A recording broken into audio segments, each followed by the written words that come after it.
What is going on? It's Alex coming back at you with another video, and today we're reviewing the Draft Network's brand new 2025 NFL mock draft. If you are new, feel free to like, comment, and subscribe. I'm super stoked for this video. Below my face is my board. Below that are all the great ways to get involved with the community. Easy way to get involved, just go to that link tree. The top two links are going to be the sponsors of the show, Olipop as well as UnderDog Fantasy. You get up to $250 in bonus cash when you use my code to sign up. All you do is just click that top link. It does the work for you. And I promote them because I love the brand. They don't force me to. So, love that. If you guys do sign up, it does send me $60, but even if it sent me less, I'd still do it. Don't tell them that. But still, I like to have leveraging negotiations. But let's get on with this. Follow me over on Twitter because I've been posting a lot of all 22 tape. It's what I use when I talk about, talking about my dudes. So definitely let's get right into this. But follow me over there. I post there a lot. I never used to, but I post there like all the time now. Like probably upwards of 5 to 10 times a day. Sorry for the spam, but you'll love it. Pick number 1. This is going to be based on... So please know the draft order is used the reverse order of Super Bowl odds. Okay, it makes sense. Carolina Panthers got the number 1 overall pick. Go Mikael Williams. I saw some extra Mikael Williams tape today when I was watching some other tackles because that's the next deep dive. If you guys haven't checked it out already, we do have the top 57 wide receivers in the NFL draft coming up this year. It's 2 hours, 11 minutes, 11 seconds, and each one has a full game scouting report from my own notes. So check it out. We'll be actually adding more guys to that as time goes on because I got some other really cool dudes, but I didn't get to put them in there because you guys weren't following me over on Twitter because I end up asking, what guys do you want to see? And if you don't mention them and they aren't popular, it's going to be kind of hard to find those diamonds in the rough that you say are diamonds in the rough. I rely on you guys for some of this too. So go follow me over there. But Mikael Williams, he's fantastic. It's just... there's a big amount of room before he is a viable NFL edge rusher. The explosiveness is ridiculous for 265. Carolina needs an edge rusher. Like, I do see this as a potential possibility if these two worlds meet at this spot. Regardless of where they are in the first round, I don't think it's a bad idea for the Panthers to be targeting edge rusher. I do think Mikael Williams, if he does take that final step to where he puts everything together, which I know that Georgia's shifting up how they play Mikael Williams this year, so he very well might, then we're going to be seeing somebody who very well could be worth a number 1 overall pick because guys just aren't really built the way Mikael is at 265, the way he moves like he's 230. And I do love that about him. I want to see a little bit more consistency in terms of the push on the pocket, but the moves are jaw-dropping. So very excited to see that. Pick number 2, the Patriots go Will Campbell. I'm a little bit worried about his arm length at left tackle, but, I still think he is really, really solid offensive tackle nonetheless. I do have my concerns, but, the left tackle spot I do think is an area where you guys need to improve. Caden Wallace always was a right tackle or a right guard to me. I thought, honestly, you should have put him at right guard and then put Owenu at right tackle. I think that would have been the best situation, but, that's just me being a sucker for Caden Wallace as a guard. Will Campbell theoretically still can fit into the future of the New England Patriots. I do think edge rusher is not out of the realm possibility, but, going offensive line is never a bad idea because Will Campbell's a good player. He's my number 17 guy. Like, he's still a really good player. I just have to bring up some other counter options there. At pick number 3, the Broncos go Kelvin Banks Jr. Left tackle, certainly Garrett Bowles. He's entering a contract year, and he literally is on record saying, I'm tired of losing. It makes total sense to have to go after a left tackle. However, you guys don't see him on here right now, but I will be adding a tackle that I have ranked above Kelvin Banks, who is a left tackle, who I never thought I'd ever like. Those are usually the players I fall in love with the most. But if he pops up here, then I'll spoil the news. But if you guys follow me on Twitter, you guys can pretty easily tell. And right now we're talking to him about potentially bringing him on the show. So fingers crossed he likes it. He likes the content, but we'll see what happens there. Pick number 4, the Giants go Carson Beck. So Carson Beck's an upgraded version of Daniel Jones. You will be getting a couple wins extra out of him a year, which might seem worth taking him at number 4. However, I don't think he has the ceiling to win a Super Bowl at the moment. Again, if he takes a step up, things change. But the player we see now, because if I say, oh, this is the player he's going to be, I'm just pulling that straight out of my ass. I'm going to be honest. I don't swing like that, so that's not what I do. So I tell you what it is. Literally, and metaphorically, I keep it straight with y'all. But pause on that shit. I should edit that out, but I'm not going to because I love y'all, and you know what? You guys get to enjoy my torment. The New York Giants going Carson Beck, though, it's just not going to have the ceiling to win the Super Bowl. That's like, to me, if I'm a GM, that's what I'm going for, like a legit Super Bowl potential. But it is playoff potential nonetheless, and that might be worth it for that number 4 overall pick because it is an upgrade. Keep that in mind. I mean, it might be worth it, but to me, I just don't know if Carson's going to be that good of a quarterback. Titans then go James Pierce. Love seeing somebody go from Knoxville to Nashville. He is a really talented edge rusher, another guy similar to Mikael Williams that just needs to finish those final pieces of putting it together. But a full year of extra experience very well might be the solution. So very excited to see what he does there. The Titans getting another edge rusher is not a bad idea. So Arden Key's obviously dealing with some stuff, and he apparently jumped offsides 4 times today in a row. But still, getting another edge rusher, having a good rotation is always super key. Will Johnson goes to the Commanders. He's my number 1 guy by a big margin, but still a really, really solid corner nonetheless. He, to me, is comp to an alien. Call that a joke as much as you want. I just don't really see guys who are over 200 pounds at 6'2" who move the way Will Johnson does and have the processor that Will Johnson does. And you get to pair him up. Did they put it in here? No, Mikey Sanders still. That would have been a cool little note in here as well. Small anecdote. He gets paired back up with his star defensive back teammate from Michigan last year.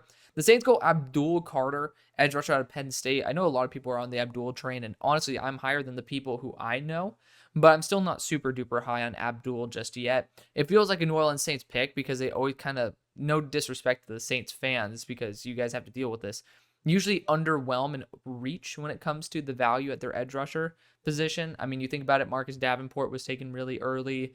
When you think, I mean, that was the least of the reaches. I think we're talking more about what happened. Why am I forgetting the poor guy's name? Peyton Turner. Like, I mean, that was a big one. There's just been some reaches for sure. I think Isaiah Foskey was a bit of a reach as well that early into the second, especially with that edge class. So this is on brand. I think Abdul is a really solid edge rusher. He's my edge 9, but I think that he will have a little bit of a tougher time than people think at edge rusher. It's not like you just go linebacker to edge rusher and have an instant switch. So we'll see about that one. But Vegas Raiders at pick 8 go Shedeur Sanders. I just don't know if the potential baggage, I'm going to just say potential because people don't like it when I make a very strong assertion that there's baggage, but the potential baggage of Shedeur with his dad liking a lot of control and being the marketer that he is, that draws a lot more attention than maybe Antonio Pierce would want. At the end of the day, it's not Antonio Pierce's company, but I do think that as a coach that has the heart of the locker room, I think that he'd be going more after the character guy that he'd be looking for. Pick number 9, the Cardinals go Travis Hunter, weapon out of Colorado, because he is both solid as a corner and as a wide receiver. To me, graded lower as a wide receiver, so I think he'd be a corner. My issue is if he becomes a corner, this corner core is already either short or thin. It's one of the two, and you're still kind of getting that thin vibe. He's listed 185. Some rumors say he was sub 180, and he kind of looks like it. So, I mean, when you're running 100 plays a game, how the hell do you keep that weight on? I mean, poor guy's burning 1 billion calories a day. I mean, hell, you could eat McDonald's for 12 meals a day and still probably lose weight if you're Travis Hunter. So I don't blame him. I hope that he ends up actually just finding more of one position now that Will Shepherd is there in Colorado. Like maybe he doesn't play as many reps at wide receiver and focuses more on being a corner. But that's my big issue with the Cardinals. It would be on brand for what they do. I just think that they could do a little bit better in terms of getting some extra size in their corner room. Vikings going Mason Graham is a very, very high value selection in my opinion. He has a ton of potential, an elite block shedder, which to me, if you're going to be going and upgrading your defensive interior, you either need a foundation of block shedding, which, I mean, I think that's kind of the biggest one that you want, or being able to just be a massive plug. Like it's one of the two. You either need to be like unblockable or unmovable. And Mason Graham has one of those, and that is going to be the unblockable. The problem is I don't think that his overall impact on the play is representative of how damn good of a block shedder he is. I think he needs to continue improving on being impactful on the play rather than just being impactful in the engagement between him and an offensive lineman. Still a great player, still a great pick for the Vikings, though. Continuing on, the Buccaneers go Denzel Burke. Corner is probably going to be the position they need to target. I know I got my resident Tampa Bay Buccaneers fans who hate whenever the Buccaneers are not in the playoffs in this, but I mean, it's okay to have some form of concern when the defense itself, like people bring up the offense, and the offense is honestly underrated. It's the defense that doesn't get brought up enough because the defense has been so consistently good over the past couple years that we don't really think about the losses that have happened. Love Antoine Winfield, glad that he stayed. But I do think corner is certainly a potential option. Denzel Burke is a fantastic corner, literally a jack of all trades. Colts going Colston Loveland. Everybody and their mom is going after Colston Loveland. Finally, we're getting some good jersey edits as well. We'll be adding those to our arsenal soon enough. But there we go. We got our first jersey edit, and it does look sick. I got to be honest. But I will say there's so many weapons in the Colts receiving room. Go after a corner. This is the class to do it. Ben Morrison is there. He's right there near Indy. Just go for it, man. I don't really fully understand the value. He's not a Brock Bowers, and I still love, I really do love what you'll get from Colston Loveland. I just don't see the return on investment over other players. Connor Wigman goes to the Seattle Seahawks. I could totally see this being a very profitable move for Seattle. Sam Howell there, I do see him being a potential riser and being able to win that starting quarterback job if Geno ends up, having some struggles. I do really like the potential there, but if that doesn't work, Connor Wigman has the highest potential out of every quarterback in the class. So I do see that as a potential option, praying that he stays healthy. Looking at his offensive line, I'm not 100% sure if that's going to be the case, but knock on wood, he can end up staying healthy. Steelers then going Luther Burden. It depends. If we end up getting Brandon Ayuk, there's a lot of rumors that it will be not for a first-round pick. But if you do get Ayuk, the focus is not going to be on someone who would be in a relatively similar role. Not the exact same at all, but the more I think about it, the less I like it. I think that the guy who should be in the slot, you could put Ayuk there. Ayuk would be on the boundary. This is assuming that we get him, but it does look, the majority of sources are saying oh, now Cleveland's out. Definitely New England's out. People said Pittsburgh was out, so it's not all over yet. And I remember Cleveland was randomly out the Deshaun Watson trade. Still remember that one, but it is what it is. I think that I'd rather deploy, Roman Wilson. I'd rather deploy Calvin Austin and then let the other two on the boundary. If theoretically we don't get Brandon Ayuk, I'd rather wait and test my luck on a little bit of a better value option. I don't think we need a first-round receiver. The Steelers are good at sniping guys down the board. So I'd rather use this pick to be able to fortify something that we're maybe not as good drafting at, apart from near the top, i.e. maybe another corner, because Dante Jackson's on a 1-year contract. To me, that's a little bit more valuable. Pick number 15, the Jaguars go Emory Jones. He might be a guard, but honestly, it's not a bad option if the Jaguars can have someone who could be extremely aggressive and extremely versatile. I still think he can be a tackle, but a lot of people are believing that he could end up being a guard. So offensive line is always a good move, though. The Chargers then go Ben Morrison. That's a fantastic value. And damn, you got all these really cute storylines that we aren't mentioning in here. They have Cam Hart on their squad. You get to pair him back up with his former teammate. Come on now. You got, you're stumbling into some great storylines here. That'd be a fantastic move for the Chargers. Pick 17, the Browns go Ariante Urzuri. So I have studied Ariante. I think he's a developmental player, but he is unbelievably talented as a run blocker on the move. He needs to work a lot on his pass blocking. I'll leave it there because there's going to be a lot more analysis that comes up when I do my tackle deep dive, which should be within the next week or two, because it just depends on how many guys I got to study. But TBD on that. I already have 15 or 20 guys studied, and it'll probably be a top 30. Most likely top 30, maybe top 35. It's honestly the graphics that take up more time than anything, but I digress. The Browns going an offensive tackle here, especially one with a ton of potential. I certainly believe that it's almost a beautiful lightning to the thunder of DeJuan Jones. We'll see if Ariante can take that step up. Minnesota hasn't developed offensive tackles that well, so I'm going to be a little bit more pessimistic, but I still want to remain optimistic about Ursry because the ceiling is there. 18, the Bears go Nick Skouarton. I mean, he's my number 4 player in the draft. I obviously have very, very strong feelings towards that. I do love Nick Skouarton. I think at his size, he's fantastic. Edge rushers at Texas A&M don't usually tend to perform better, like in terms of their draft stock. So this is probably very likely, even, if he is a number 4 overall player, Texas A&M, he might not be able to show it the way that he should. I mean, I think all Texas A&M players say that, like, if someone was good on A&M, either they're gone or else they're not going to be respected as such. It's unfortunate. You guys always have like the best classes in terms of, the recruiting class, and then randomly you just end up underperforming. So knock on wood, that doesn't happen this year. I mean, I went to SMU, so theoretically I, as a Texas school resident, might have a little bit of reservation there, but you know what? I'm going to flip it and we'll use some Texas pride. And I'd love to be able to see some extra power coming from College Station there. And Nick Skouarton's fantastic. The Bears could absolutely use an edge too. The Rams then go Quincy Riley. I think this is fantastic. This is a move that I made myself. He's not the most athletic guy in the world, but he's powerful. He's very smart. And the Rams know how to maximize not elite athletes at those defensive back positions. I think that Quincy Riley is a perfect system fit. At pick 20, you got the Miami Dolphins going Deone Walker.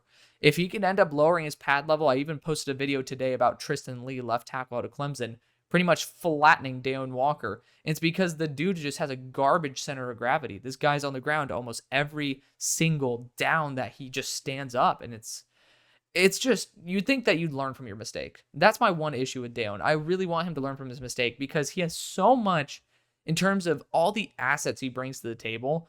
Like, he is loaded with talent.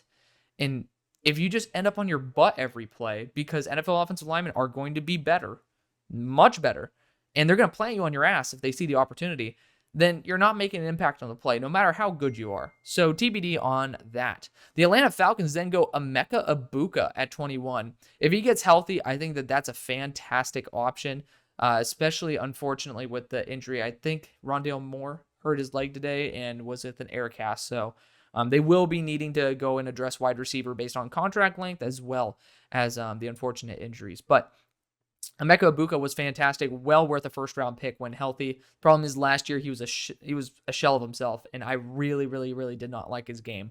Hence why he's like wide receiver 23 for me. Again, I fell in love with a lot of players, and I'm like looking at it holistically, but I think we all saw that Emeka was a shell of himself. TBD if he ends up getting back to where he is supposed to be. The Jets then go T-Mac, Tetairoa McMillan. This is one of the locations I don't like T-Mac at. You'd basically have him sitting behind Mike Williams for a year, or, and this is sadistic, but kind of hoping that Mike Williams either sucks or gets hurt for Tetairoa to really get the perfect role or the perfect carve of the offense out for him. And I just don't want that. I personally don't. If I'm the Jets, I don't really need to go after a receiver like Tetairoa McMillan.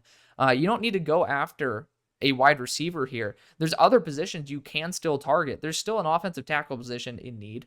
You still could be, I mean, I don't know if you guys want to be addressing any of the line positions, but besides that right tackle spot, the Jets have a good squad. So we'll see what happens. It is what it is. But continuing on, the Packers go JT Tuimoloau. JT, I'm high on him compared to a lot of people. This is way too early for me, especially with the Packers having so many developmental edge rushers. I just don't really think they need to spend a pick on JT. I mean, hell, you could slim Carl Brooks down if you want to and kick his ass out to full-time edge because he played some reps there at Bowling Green. But the Packers, I mean, they're more of, thank you for hitting me up, but they're more of a best player available team, and this is not the best player available. So we'll leave it there. Bills go Malachi Starks. Incredible value to me. He's a top 15 player in the draft. He's just somebody who's super reliable, super smart, very good in coverage, and the perfect pairing to Cole Bishop. So I really do love that. Dallas Cowboys go Isaiah Bond. It's a pick I make all the time. The Cowboys need to get a true wide receiver 2 in there, and Bond brings the heat. If you can't get Isaiah Bond, go after his teammate Matt Golden in another round because both those guys bring the speed and the route running ability that is very, very much desired. Bengals go Evan Stewart. I just never bonded with Evan Stewart. I wanted to. I watched him over multiple different times because I wanted to try to prove myself wrong with him. He got a little bit better as time went on, and that was with a very, very positive bias. But I just was very underwhelmed with his game. He's going to be a slot-only weapon, and you have Jermaine Burton, who I think will thrive in that role. This is where someone like Tetairoa McMillan, Bo Collins, like those guys who are a little bit more physical can end up going and taking on the role that T. Higgins will leave. The Texans, they go Tyler Booker. I don't know if you're really going to need to address interior offensive line, but to be fair, I don't think Kenyon Green was unfortunately a great pick. I thought he was a better left tackle, which, I mean, you know, it is what it is. That was a long time ago, but then you got Juice Scruggs. Like, I do think Tyler Booker's fantastic. He is my number 7 player in the draft. He's someone who's uber reliable, so would not hate him for that. It just really depends on the vision and, you know, at that time, what free agency acquisitions they've made, which is the big asterisk for every pick for every team in this draft. Then we got the Eagles going Donovan Jackson, guard out of Ohio State. I don't really know if I'd want to replace Tyler Steen and Mekhi Becton, like, at the moment. Like, for me, Donovan Jackson, I mean, he's my number 8 player, so I think the value is perfect. But I don't like giving up on these guys yet, because I've heard good strides out of Steen when healthy, and Becton is, you know, Becton. I'd prefer to take a swing on somebody.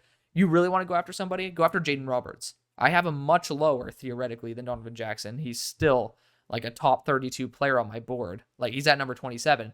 But this dude is like the biggest weightlifter. He's a right guard as well, so it makes a ton of sense. And then I think you could play right tackle, so you can groom him under Lane for a year to take that role. To me, that's the ideal pick if the Eagles are sitting with Jaden Roberts available. That is like the dream pick, minus Colson Loveland. At 29, the Lions go Kenneth Grant. Love seeing a Michigan guy go to the Lions, and you know what? I think that's a really, really smart move. It's the defensive interior will still need some additions. Obviously got that nice little upgrade this offseason, but it's not a long-term solution. I think Kenneth Grant has unbelievable upside at 340 pounds, great pass rusher as well, which is super rare, and a great athlete. Not super balanced, but pairing him up with a Lee McNeil for the long run might be the best thing you can do for your team. Pick 30, you got the Ravens going Jonas Savaiinaea, or Savaiinaea? I never pronounce it right. I try to always think back to NFL Stock Exchange offensive line video, because they ended up pronouncing it better, but I just don't know if a developmental offensive lineman is what you need to do or need to select in a situation where you need a proven talent and a proven starter right away. The Ravens are no longer in a position where they have a great offensive line and are in a position to develop.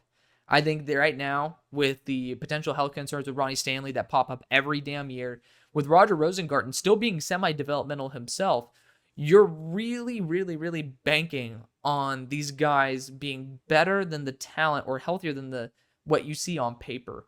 And I'd rather go after somebody. I mean, I have Johnny Cornelius graded lower than Jonas Savaiinaea, but I'd rather go after a Johnny Cornelius's type, where they might not be super high ceiling, but it's just a really high floor and a guaranteed return, rather than going after the more project guy, unless in the offseason you can spend some money and get that solidified starting line, as Jonah can maybe take some reps mid-year, because I just think he needs some time to develop, but I really do love the potential that he brings. This just might be the wrong team to do it. Speaking of a Johnny Cornelius, and a spot where I really would like Jonas Savaiinaea, is the San Francisco 49ers. They need offensive tackle, especially a right tackle. Both these guys fit that build. Johnny just doesn't have the physical upside, in my opinion, to be a first-round pick, but I really do love the idea of the Niners investing in a high-floor right tackle, because you don't need to hit a home run. Like, you just need to get something better than Colton McKivitz. You damn near won a Super Bowl with Colton McKivitz. You get slightly better at that position. It might be that little difference that is between a Super Bowl and a Super Bowl loss. Pick number 32, and ending off this draft, I wish it were a 2-rounder, we got the Chiefs going Walter Nolan. He's a freak. He is a freak. He's a little bit on the smaller side, but he plays much larger than that, and I do like that about him. He still moves like he's smaller too. He's going to be somebody who I like to take a swing on, that developmental guy who I have a lot of passion for. But, you know, to me, he's still a little bit too developmental at the moment for the 32nd pick, but it's a great fit for the Chiefs. Really versatile, which fits right into exactly what they're looking for. And with Chris Jones on a very expensive contract, being able to get an effective, cheaper interior defensive lineman too is exactly how you can at least mitigate that cost. And you can, especially if Walter Nolan ends up being that good, you can imagine it's pretty much paying Chris Jones's contract plus like a little bit more for 2 defensive interiors that are elite. So hopefully that is the vision there. That's going to be the video though. Thank you so much for watching. Love y'all. See you on the bar side. Peace.